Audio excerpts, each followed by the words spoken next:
July 3 വ്യാഴാഴ്ച വിശുദ്ധ തോമായുടെ തിരുനാൾ. യോഹന്നാൻ 20:24 മുതൽ 29 വരെ വാക്യങ്ങൾ. ഇന്ന് തിരുസഭ വിശുദ്ധ തോമാ ശ്ലീഹായുടെ തിരുനാൾ ആഘോഷിക്കുന്നു. നമുക്കറിയാവുന്നതുപോലെ തോമസിനെ പലപ്പോഴും സംശയാലുവായ തോമസ് എന്നാണ് വിളിക്കുന്നത്. പാവം തോമസ്. നൂറ്റാണ്ടുകളായി അദ്ദേഹം ഈ വെളിപ്പേരുമായി കിടക്കുന്നു. എന്നാൽ ഉയർത്തെഴുന്നേൽപ്പിൻ്റെ ആ ദിവസം നമ്മൾ തോമസിൻ്റെ സ്ഥാനത്തായിരുന്നെങ്കിൽ നമ്മുടെ പേരുകൾക്ക് ശേഷവും സംശയക്കാരൻ എന്ന സ്ഥാനപ്പേരുണ്ടാകുമായിരുന്നു. നമുക്കറിയാവുന്നതുപോലെ യേശു തൻ്റെ ശിഷ്യന്മാർക്ക് പ്രത്യക്ഷപ്പെട്ടപ്പോൾ തോമസ് ആ 12 പേരോടൊപ്പം ഉണ്ടായിരുന്നില്ല. യേശു അവർക്ക് പ്രത്യക്ഷപ്പെട്ടുവെന്ന് അദ്ദേഹത്തിൻ്റെ സുഹൃത്തുക്കളും സഹപ്രവർത്തകരും പറഞ്ഞപ്പോൾ തോമസിന് വിശ്വസിക്കാൻ കഴിയാത്തത്ര അതിശയകരമായിരുന്നു അത്. തോമസ് ശിഷ്യന്മാരോട് പറഞ്ഞു, അവൻ്റെ കൈകാലുകളിലെ ആണിപ്പഴുതുകൾ കാണുന്നവരെ ഞാൻ വിശ്വസിക്കുകയില്ല. ആ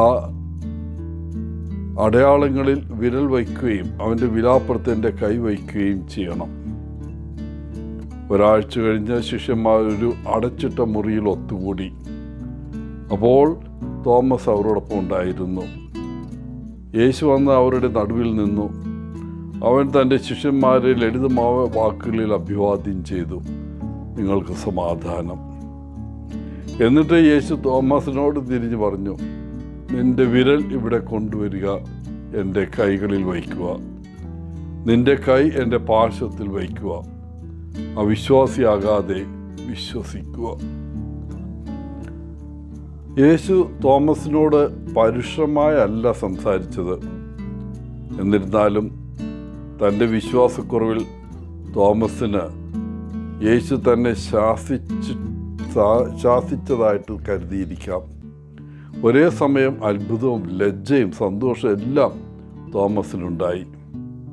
അവൻ്റെ കർത്താവ് വീണ്ടും ജീവിച്ചിരിക്കുന്നു അവരുടെ ഇടയിൽ.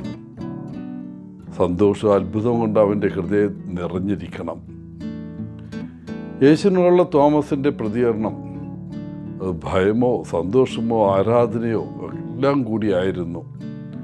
ആഴമായ സ്നേഹത്തോടും വികാരത്തോടും കൂടെ തോമസ് വിളിച്ചു പറഞ്ഞു, എൻ്റെ കർത്താവേ, എൻ്റെ ദൈവമേ. യേശു ചോദിച്ചു, നീ എന്നെ കാണുന്നത് കൊണ്ട് മാത്രമേ വിശ്വസിക്കുന്നുള്ളൂ? കാണാതെ വിശ്വസിക്കുന്ന ഭാഗ്യവാന്മാർ. നമ്മുടെ എല്ലാവരുടെയും ഉള്ളിൽ ഒരു തോമസ് ഉണ്ട്. ചിലപ്പോഴൊക്കെ അല്പം സംശയം ഉണ്ടാകുന്നത് നല്ലതാണ്. എന്നാലും നമുക്ക് മനസ്സിലാകാത്ത കാര്യങ്ങളോട് നാം തുറവി ഉണ്ടായിരിക്കേണ്ടതുണ്ട്. യേശു എപ്പോഴും നമ്മോടൊപ്പം ഉണ്ടെന്ന് അവൻ്റെ വാഗ്ദാനം അവിടുന്ന് പാലിക്കുമെന്ന് നാം യഥാർത്ഥത്തിൽ വിശ്വസിക്കുന്നുവെങ്കിൽ നമ്മുടെ ഈ സംശയങ്ങളെല്ലാം ഉപേക്ഷിക്കാം. യേശു നമ്മോടൊപ്പം ഉണ്ടെന്നതിൻ്റെ തെളിവ് നാം ചോദിക്കുകയാണെങ്കിൽ നമുക്ക് തോമസിലേക്ക് തിരിയാം. മൈലുകൾ അകലെയാണെന്ന് തോന്നുമ്പോഴും യേശു എപ്പോഴും നമ്മോടൊപ്പം ഉണ്ടെന്ന് നമ്മുടെ വിശ്വാസം ശക്തിപ്പെടുത്താൻ തോമസ് ശ്ലീഹായോട് നമുക്ക് അപേക്ഷിക്കാം. തീർച്ചയായും വിശ്വസിക്കാൻ തോമസ് നമ്മെ സഹായിക്കും. തോമസ് നമ്മെ യേശുവിൻ്റെ അടുക്കിലേക്ക് കൊണ്ടുവരും.